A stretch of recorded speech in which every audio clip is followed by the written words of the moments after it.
નમસ્કાર વિદ્યાર્થીઓ, કેમ છો?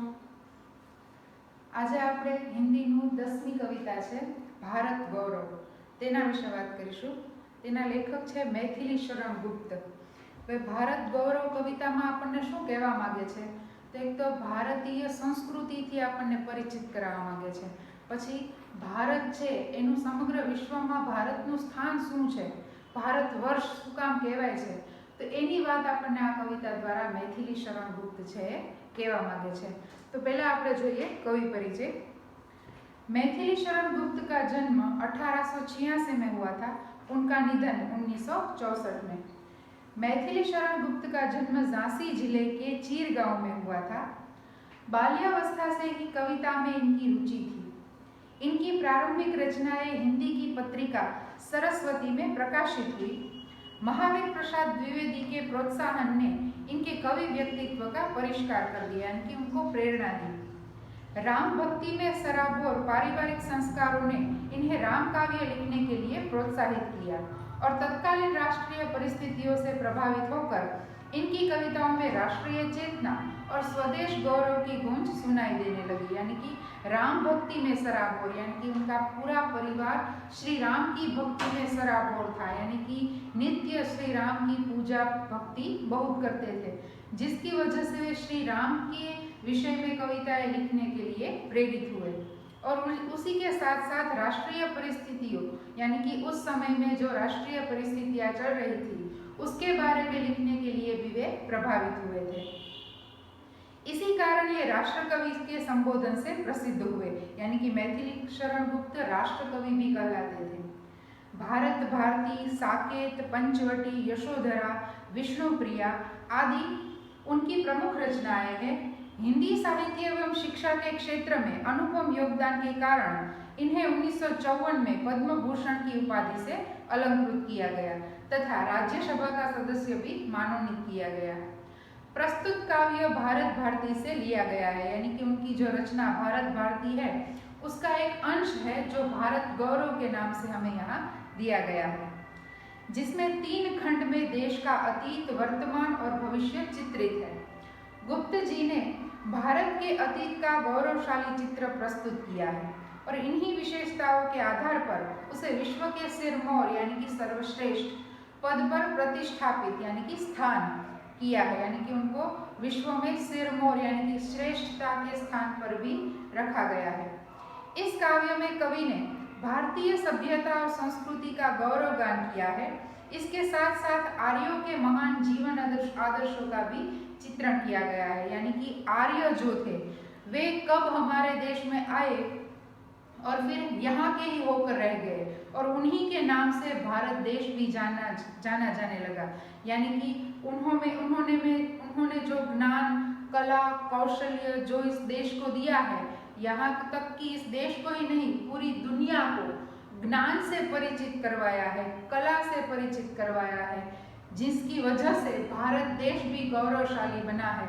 तो उनकी गाथा भी हमें इस कविता में दी गई है. भूलोक का गौरव प्रकृति का पुण्य लीला स्थल कहाँ, फैला मनोहर गिरी हिमालय और गंगा जल जहाँ. यानी कि भारत गौरव बताते हुए कवि कहते हैं कि भूलोक का गौरव, भूलोक यानी समग्र संसार का गौरव कहाँ है, प्रकृति का पुण्य लीला स्थल कहाँ, यानी कि प्रकृति जहाँ अपनी सभी क्रीड़ाएं दिखाती है ऐसा पुण्य प्रकृति का लीला स्थल कहाँ पर है. तो वे खुद ही जवाब देते हैं, फैला मनोहर गिरी हिमालय, यानी कि जहाँ पर सर्वश्रेष्ठ मनोहर यानी कि मन को हरने वाला हिमालय विशाल पर्वत जहाँ पर है और गंगा जल जहाँ यानी कि पवित्र सबसे शुद्ध मानी जाने वाली गंगा नदी जहाँ पर बहती है वही देश तो भारत का गौरव है.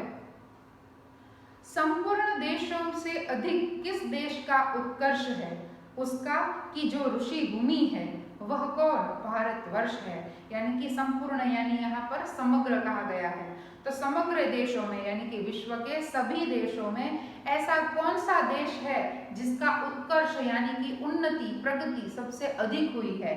तो वे जवाब देते हैं कि उसका कि जो ऋषि भूमि है वह देश है जिसकी उन्नति सबसे अधिक हुई है, जो ऋषि भूमि भी कहलाती है.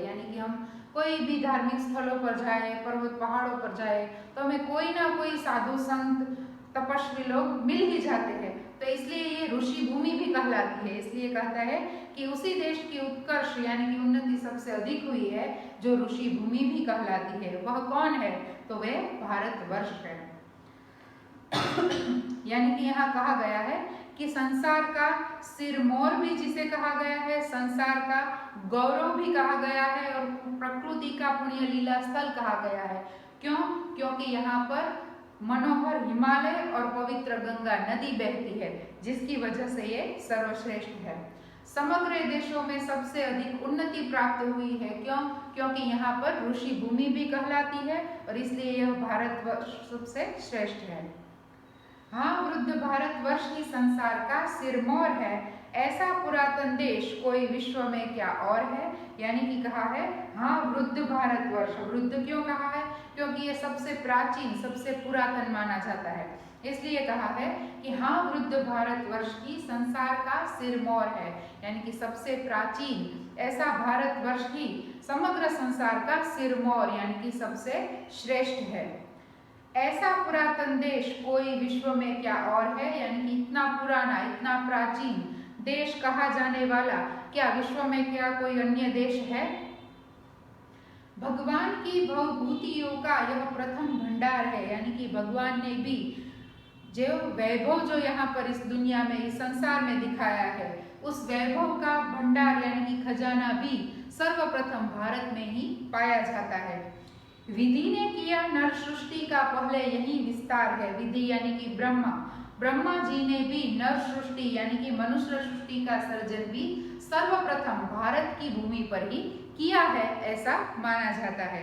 यानी कि हाँ, यही सबसे प्राचीन भारतवर्ष यही है जो विश्व का सिरमौर है, यानी कि सर्वश्रेष्ठ है। ऐसा पुरातन देश विश्व में कोई और हो ही नहीं सकता। भगवान की भवभूतियाँ यानी कि भगवान ने जो वैभव स्थापित किया है, वे भी, उसका खजाना भी भारत देश में ही पाया जाता है। और ब्रह्मा ने भी नर सृष्टि का विस्तार यानी कि मनुष्य सृष्टि का विस्तार भारत से ही किया है। यह पुण्य भूमि प्रसिद्ध है, इसके निवासी आर्य है। क्योंकि ये पुण्य भूमि यानी कि ये पवित्र भूमि प्रसिद्ध किस लिए है? क्योंकि यहाँ के निवासी आर्य माने जाते हैं, इसलिए ये पुण्य भूमि प्रसिद्ध है।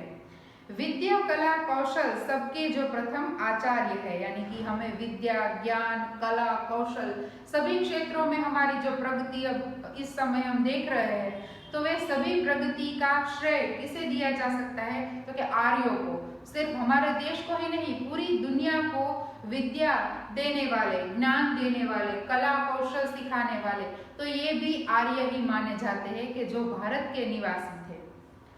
जो प्रथम आचार्य है यानी कि ये सब ज्ञान हमें देने वाले, हमारे प्रथम शिक्षक माने जाने वाले, वे भी आर्य थे और वे भारत के निवासी थे।